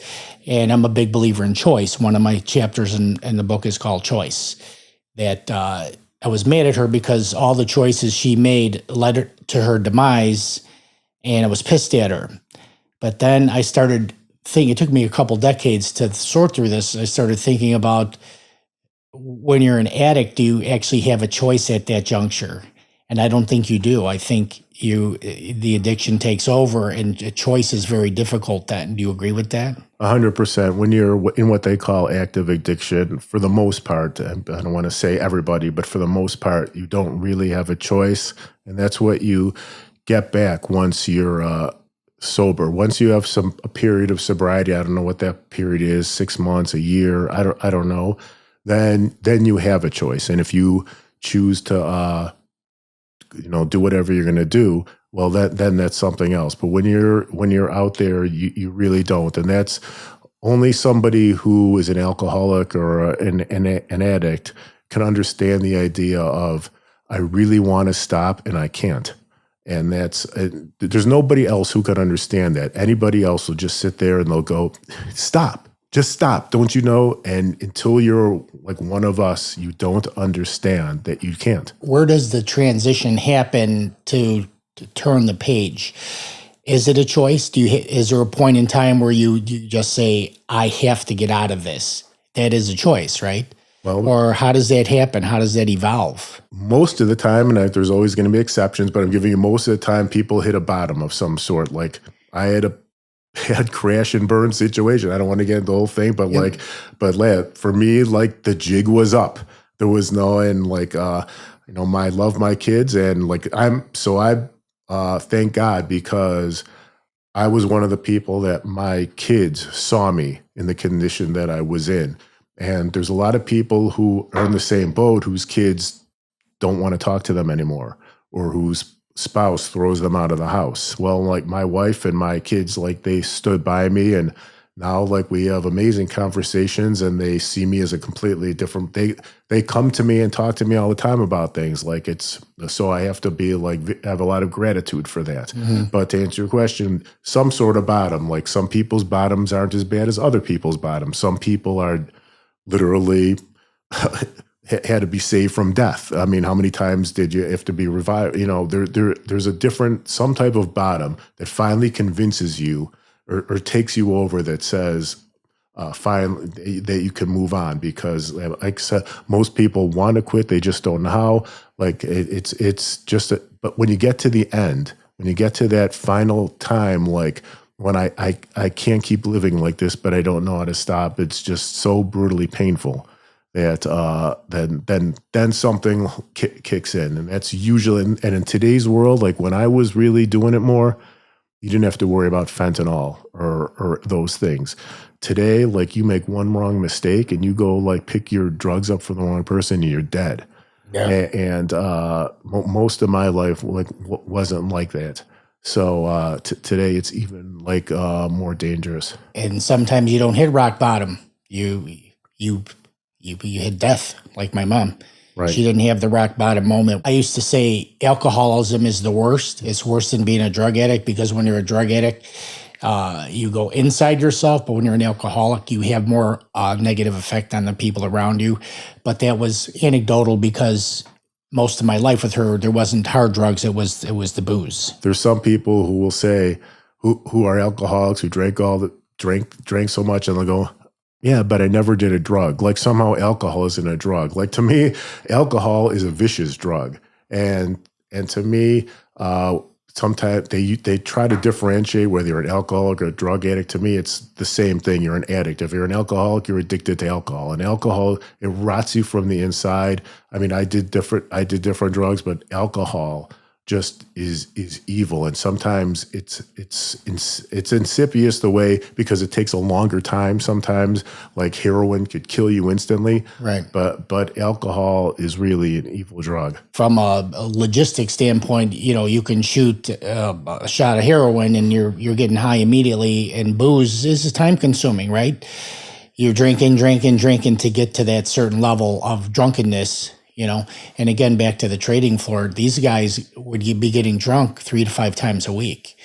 And I was blessed because, being an only child, my mother and her friends, I would see them partying, and the adults get silly. Like, they were doing horse tranquilizers and losing their faculties. And, I was spending a lot of my childhood alone. I was a survivor. And when you're a survivor, you always have to have a degree of control of your surroundings. I mean, I used to hide steak knives around the house, looking at where is the entry point if someone breaks in when I'm by myself. I never wanted to be drunk or high, because that would be a loss of control of myself. I wanted to be strong and alert, and that stayed with me for my whole life. And I was lucky about that. You are lucky about that. And for the most part, addiction is what we call a thinking disease. And for most people who are alcoholics, addicts, or it could be gambling, or it could be sex, it could be eating, really, what you're doing is you're making yourself feel better because you have issues in your head and you're uncomfortable with yourself. And for periods of time, some people shorter, some people for longer, the drugs and alcohol is actually the cure. I mean, it makes you feel better, and until all of a sudden it stops working. And for me, that took longer. There's other people I know who have gotten sober at 17 or 18 years old because the progression took off so fast that it was out of control. But what a lot of people don't understand is that addiction is really a thinking disease, and almost everybody who I've come across with will tell you a story about how as younger they felt uncomfortable in their own skin. They felt less than. They felt whatever made them feel bad. And then all of a sudden they took that first drink, and all of a sudden everything felt better. Or the first hit of drugs, or whatever it was, is you're trying to make yourself feel better. And I don't know, sometimes with myself, like, was it some of this ADD? Like, and a lot of addicts do suffer from that kind of thing. Like, where did that play into it that I always felt kind of differently? But whatever it is, for the most part, that's in my time, in this in the programs and talking to people, it always starts off with people with a situation where you just felt uncomfortable, and there was a situation, and then all of a sudden you felt better. And it feels good to feel better, and you start wanting to feel that way, and then the progression takes you to wherever it takes you. I'll be a little transparent here. I love to drink wine. Mm-hmm. I'm a wine guy, and you and I, you were a wine guy at one time too, and we talk about it. So I drink a lot of wine, but I don't ever get tipsy. I just enjoy it. Mm-hmm. So, but I have to be aware that I was born from an addict, right? Do I have some of these inherent tendencies? Because you can be born with that, correct? Correct. And I always wonder, because it wasn't in my family, at least not blatant at all, that a lot of people I know come from families that is all alcoholics. And so if your father and your uncle and your brother and everybody else is an alcoholic, and you see yourself really loving booze, you might say, well, I better be careful here, and you have an idea. Right. But there was nobody in my family, and I had no idea what was hitting me. And then and then it just went on. It was too late. So I always wonder, maybe it wouldn't matter at all. And I'm not blaming anybody or anything, but I always wonder, like, if I had anything to compare it to, if I knew, then I wonder how it would have turned out. But I guess it all turns out how it's supposed to. Now, as part of the process of, we'll call it healing, is it digging back and trying to figure out what the shortcoming was that you were manifesting? The demon that you were trying to run away from or hide from? Is that part of the process of getting sober? For some people, they like to do that. For me, I haven't found that so much. And the people like that I've learned from and that I surround myself with don't find that as a major thing. Certainly when you go through your story and you look at your life and you could say, yes, I was always irritable, restless, and discontent. But like I haven't sat there and go, wow, my parents really never told me they loved me so much. Like I wonder if that was why. I haven't sat there like psychoanalyzing myself, because for myself and for most of the people I'm around, like it's not important. And you have to. What's important is where you're at now, and dealing with it that way. So to answer your question, no. And I found like that when, for the most part, again, different people have different successes. That when you have a disease of thinking, which is what we have, the last thing you want to do is bog yourself down with a whole bunch more thoughts. The last thing a person who has a thinking disease wants to do is let me think about that thinking disease and think more about it and think about what caused the thinking. Right. Okay, it's more about having acceptance. This happened. Okay, this is where I'm at now. Okay, let me practice. Let me become better. Let's have what we call a spiritual awakening, which for me just means that I'm in a better place and that I'm going to care more about other people than me. And let me see who else I can help now. And that's what it is. To try to worry about why everything happened, to me, can cause more harm than good. But I'm sure there's some people that's what they do, and that's what they do. I agree with you. But it seems to me like a lot of therapy is focused on, we got to go back and find the root cause of what's happening now. I'm not that kind of guy. I'm like you. It's like, here's what is happening right now. This is all that matters, is I don't want to be in this situation now. So I want to share this story with you and get your opinion. When I was on the trading floor, this person, I would say, it was the worst person I've ever known in my life. Just if you rate bad people that you've known, this guy holds the number one spot, and there's no close second. Okay. He did a lot of diabolical things on the trading floor to get business. He lied. He made stories up about me and my guys, and he stood right next to us. He was a scumbag. That's the best I could say. Now we're getting near the end of our trading floor career because everything shut down. All right. So now, like, I'm right in that period of time where May of 2004 was my best month. And now we're right at the end of June. And I'm like, I'm getting ready to pull the plug on business. This cat comes to me and says, hey, can I talk to you? So we walk over to the currency quadrant, and there was not a single body not a guy at a desk or the pits. It was completely empty. Okay. And he said, I'm part of this 12-step program. And one of the steps is you have to make amends with people that you hurt. And, first of all, I have great respect for you and your guys. You've always done a great job, always had respect for you. He said, but I did a lot of things. I told bad stories about you and basically lied about you to some of the customers to get their business. And, I just want to say that I'm really sorry. And I just looked at him and I go, you're barking up the wrong tree. I wave my hands like this. I go, the game is over. You took food off the table of me and my guys through deception. We can't ever get that back. You're not forgiven. And I said, however, if you want to go up to all those customers with me and my team in the presence of those people and tell them what you just told me, tell them that you lied about me and how much respect you had, like, that would be a good start. And the guy just walked away. So did I do the wrong thing? No, I think you did the right thing. So making amends is not just about saying sorry. In fact, it's not. Everybody who's been harmed by an addict in one way or another has heard sorry a million times. Okay, so making amends means doing what that person you're making amends to. And I'm not going to get into some of the what things that I was asked, but to answer like your question, he should have done that. He should, and I know many people who embezzled money from companies, and as part of their amends, paid those companies back, unless that company said, just don't worry about it.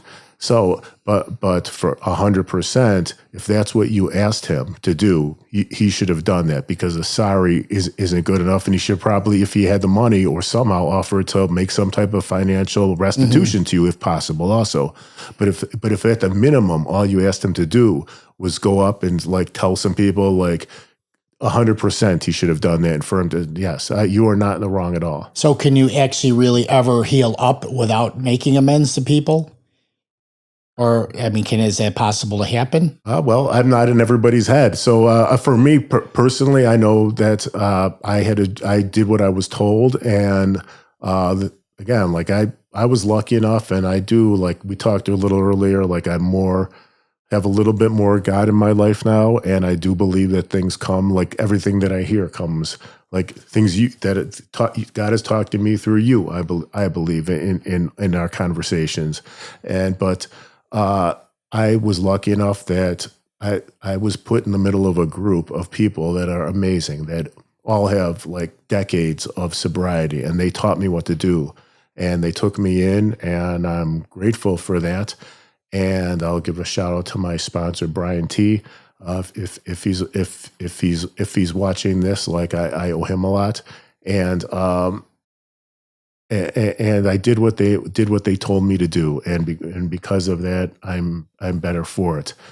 Because of that, my wife is still with me, and my kids talk to me, and I've gotten all these benefits because I did what I was told. Can some people be okay without doing what they're told and heal in a certain way? Sure, like I'm not in their head. I don't know.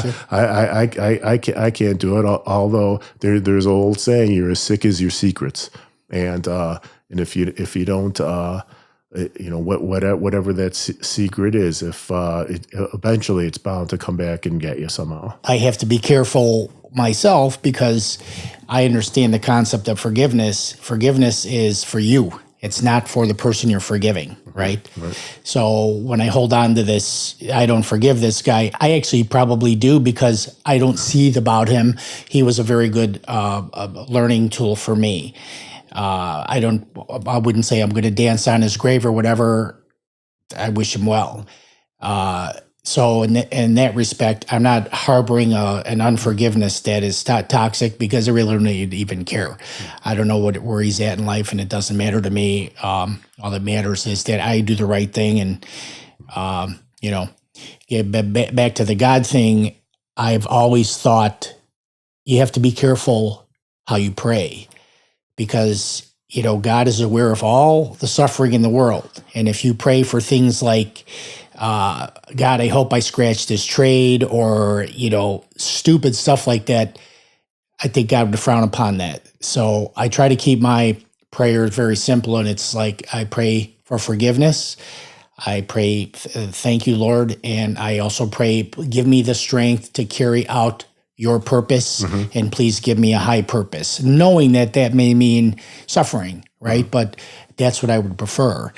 And I know you've learned this, and probably even in your dark days, that giving is the highest form of living. Like kindness is that's the biggest life cheat there is, right? For sure. That's like putting on a winning trade every time. You exert kindness, and then boom, you get 2 to 10x back from, I'm guessing you get a lot of joy out of helping others now through their darkness, now that you know the methods, right? Of course. There's no doubt. Hey, I'm not going to lie. There's sometimes when what we call doing service work, whether it's helping somebody in particular, or I work on conventions, helping put together conventions, or whatever it is. There's sometimes when it's a pain in the butt.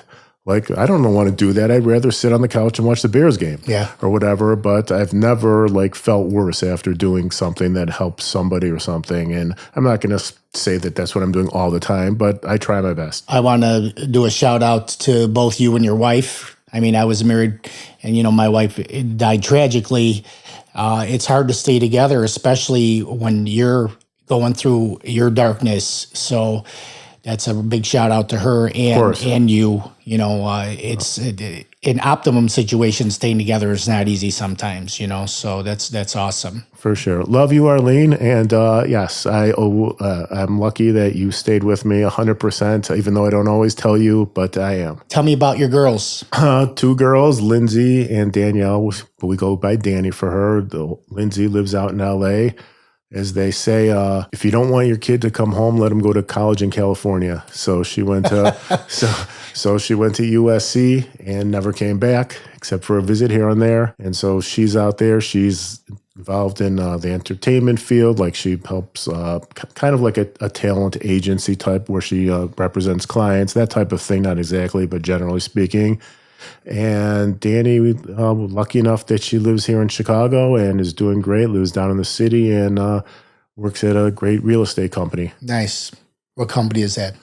It's called Harrison Street Partners, and she does asset management for them. They're like a real estate venture capital company. They invest in all these different properties all around the country. She went to Ohio State, and I went to Indiana.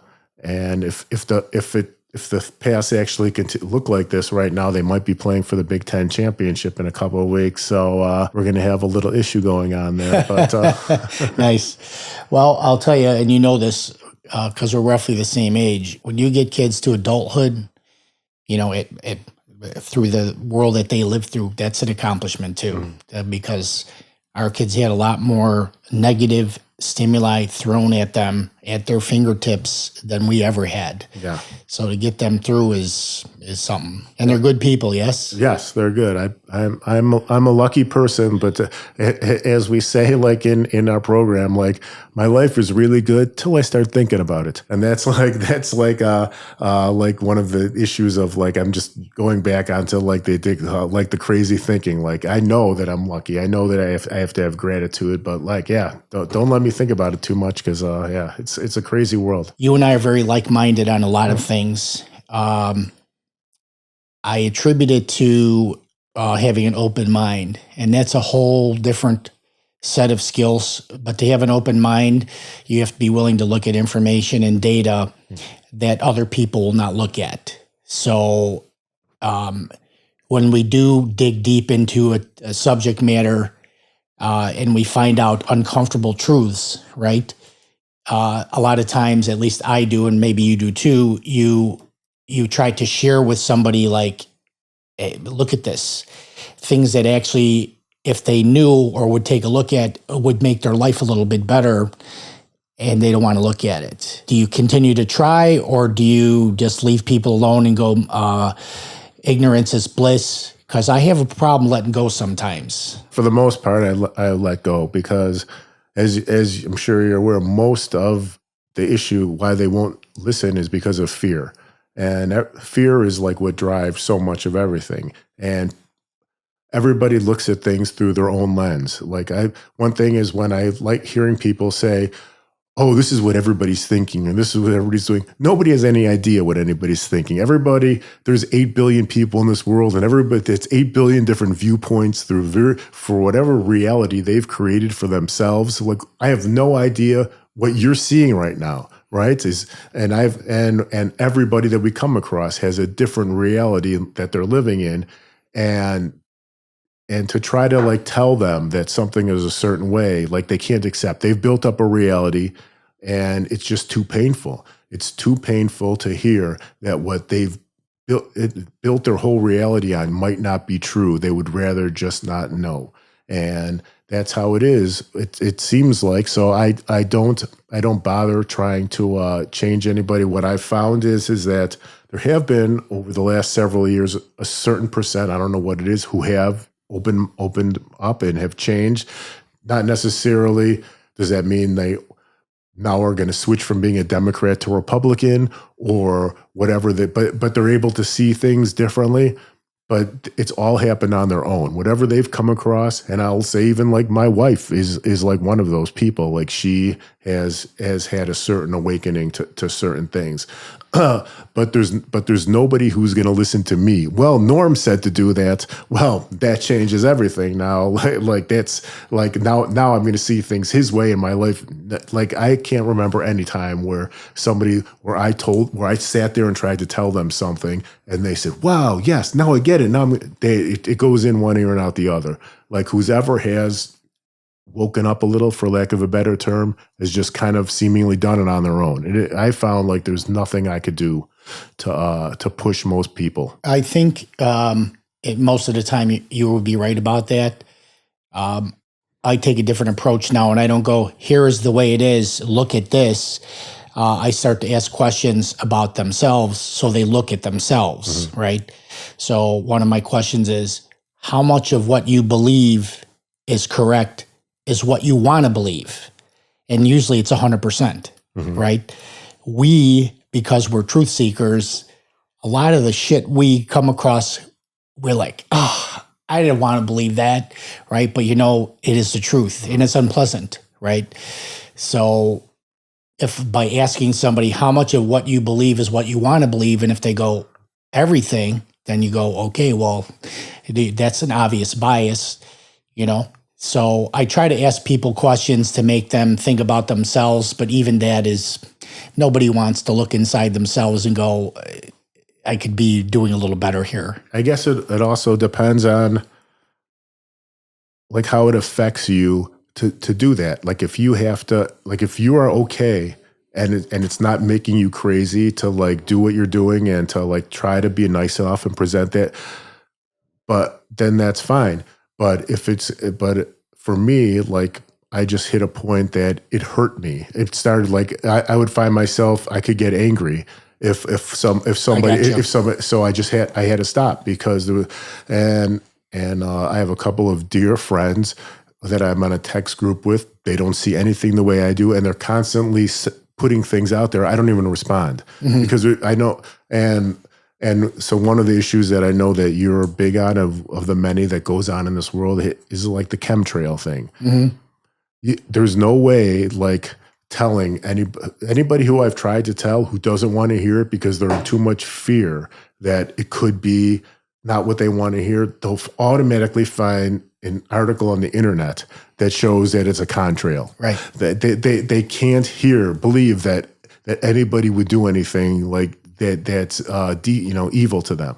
And so I stopped because I already know that no matter what I say to somebody, they're going to automatically find something that could back up their points because that's how it has to be.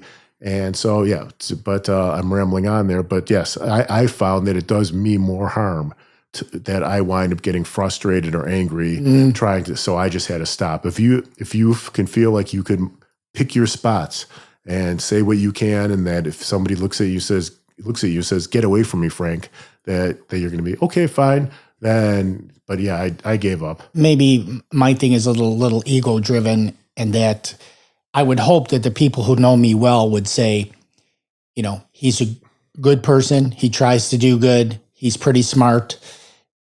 There must be something to this because he's not a dummy. You know what I'm saying? And that's ego. But there's a lot of things that I thought were ridiculous, and I try never to use that word anymore. But because some of my friends who were good-hearted people that were very smart, they were insistent on these things. And I'm like, there must be something to it because I respect this person and they are very smart. So I am going to research it now. But that's with me already starting with an open mind, right? Which most people don't have. You remember Tommy Heights? Of course. Yeah, so Tommy Heights is one of my best friends, and we have these talks all the time, and he's like, do you know what the contrarian theory is? And like, no, he goes, most people are wrong about most things most of the time, and I believe that is truth. Like, that's why I don't join groups or political parties, because I don't even want to come close to being part of a groupthink. You know what I mean? I'm going to be an individual no matter what. Exactly, and not that I'm the biggest Keanu Reeves fan, but I saw somebody said, if somebody wants to say 1 + 1 = 5, fine, move on, let them go. And that's how it is. So, but I agree. Most people are, and that's because they're programmed a certain way, right? And they're living the life through how they see it. But yeah, I agree. It's a double-edged sword, though, right? Being a truth seeker, because if your mind's open, then you take in a lot more data. You're paying attention to everything. You don't discount anything. You'll look at it, at least you'll give it a once over. But the double-edged sword of it is you start to find out some dark stuff. Like the world is a dark place, and you have to be able to handle that. If you can't handle that and you keep digging in, you can research yourself into depression, right? So you have to be careful. You got to be careful when you're turning stones over. For sure, 100%, and which is why I limited a little bit, and why I'm also going back to what we were talking about, grateful for like rooms of things like Alcoholics Anonymous, where you go in and you're talking with a bunch of people who have gratitude, who have some faith in a higher power of some sort, that things are going to be okay, and that are talking about how they could help others. And when you're spending your time, like and as you wrote in your book, when you're spending your time more in gratitude, like it helps a lot. It helps a lot. It helps a lot with everything, and that's kind of where I've been trying to turn. I feel like I always remember this conversation. I don't know why. It had to be 25 years ago at least, and we were on the top. You were on the top step, and you were there, and you were standing there with John Miller, and he was standing. He remember, of course, you remember him. Yeah. John stood right next to me. We stood next to each other. Yeah. And like I was talking about at that time, like stock market crashes in the world ending. I don't know why I can remember this conversation. It was one of you two who said, "Norm, you've been saying this for a long time already." And I look back here and go, I said, this end of the world thing doesn't happen too often. If I come within 30 or 40 years, it's a pretty good call. And now here we are about 25 years later, shit is hitting the fan. And even though markets are hanging up there for whatever reason they are, everything else is crumbling all around us. I've heard your comments on other podcasts and people that you kind of feel like we're gone to one extent or another, if I'm correct on that.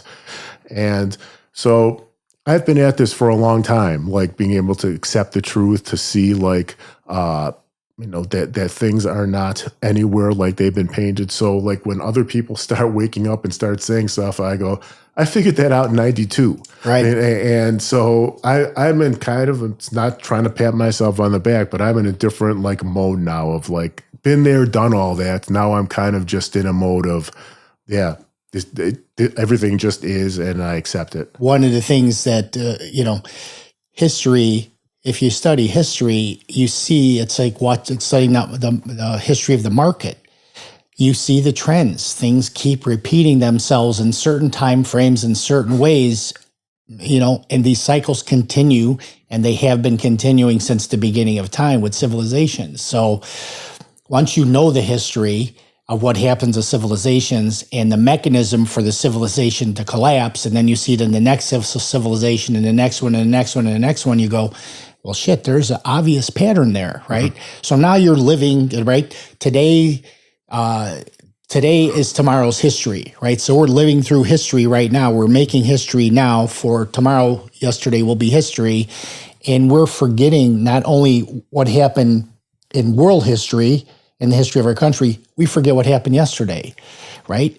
So we don't gauge the trends. So people like us, we're watching the trends and going, yeah, we're in a pattern right now that happened in the previous civilization and the previous. So it's not even rocket science. It's like, this is how it goes down every single time, right? Right. And, I don't want to belabor the COVID thing, but I remembered when the first shot came out, they said if you get this shot, you won't get COVID and transmit COVID.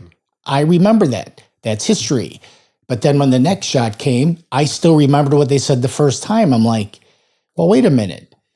You didn't say it might work, it should work. You said it will work. Now you're saying, well, it might not work, And if you forget history, if you forget what's happening in your own lifetime in real time, I mean, how do you proceed with any kind of intelligence? Well, yes, I agree. And it just shows, and to like the point of how either people, they believe what they have to believe because the people tell them who they look up to, they have to believe it, otherwise their reality crumbles. But like the one thing that stuck with me about the COVID vaccines is when they started telling everybody what a vaccine always meant is that you're still supposed to get the underlying disease, but you just don't get it as bad. Even you might not have to go to the hospital. When throughout history, the vaccine meant you didn't get it, whether it was polio or measles or mumps or you didn't get the disease. That's what a vaccine always meant.